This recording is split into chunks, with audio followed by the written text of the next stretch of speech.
Usibadili misimamo kwa sababu ya kuwapendeza watu. Yesu hakubadilisha msimamo wake, aliendelea.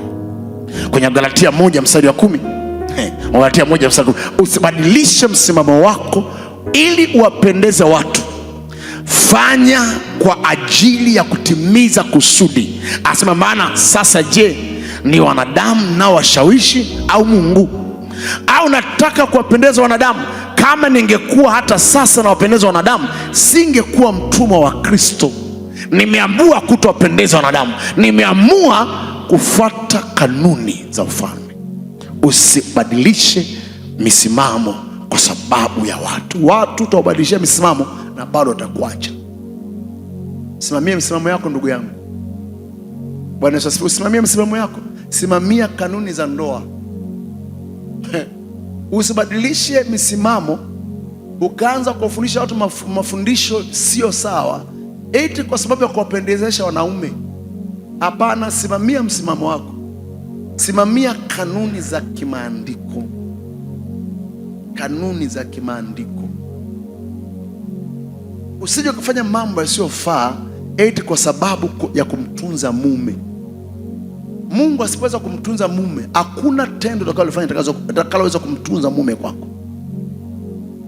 Wewe fanya kanuni, fanya unayopaswa kufanya, yanayozingatiwa na maandiko. Mtu yoyote ambaye ana hofu ya Mungu, kitu kidogo sana ataki appreciate. Mtu asiyo na hofu ya Mungu, hata kuifanyia mara 1000 hawezi ku appreciate. Mtu ambaye amekengeuka, mtu ambaye amekwisha, ulimwengu umekwisha mwingia, abadilishwi kwa kubadilisha msimamo, anabadilishwa kwa kanuni za ufalme. So never change your stand to fit your people. Never lose your ground just to please men. Usiwapendezeshe watu kwa kumkosea Bwana. Usibadilishe msimamo kwa sababu ya watu. Kwenye Wakorintho wa kwanza 15:58.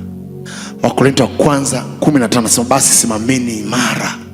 Nasema, basi ndugu zangu wapendwa, muimarike, msitikisike, mkazidi sana kutenda kazi ya Bwana siku zote, kwa kuwa majua ya kwamba tabu yenu sio bure mbele za Bwana. Muimarike, mkazidi sana kuifanya kazi. Msibadilishe msimamo. Unatumika kwenye mahali fulani, usibadilishe msimamo. Endelea kufanya bila kujali mazingira yalivyo. Sikiliza, usibadilishe msimamo kwa sababu ya watu. Kilichomwangusha Sauli ni kubadilisha msimamo kwa ajili ya watu. Alipoona pressure ya watu, akaamua kubadilisha msimamo. Alichomwambia Mungu akufanya, akaamua kufanya ili kuwapendeza watu. Mungu akamfurumsha, akamuondoa kwenye ufalme. Alikaa kwenye ufalme lakini hakuwa na Mungu. Kwa nini? Kwa sababu aliamua kubadilisha msimamo kwa ajili ya watu. Sikiliza my friend, kwenye maisha yako, never change your stand because of men. Kamwe usibadilishe msimamo wako kwa ajili ya watu. Simama imara pale pale.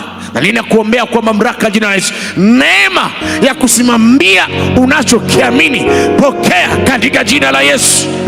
Nasema pokea katika jina la Yesu. Nasema pokea katika jina la Yesu.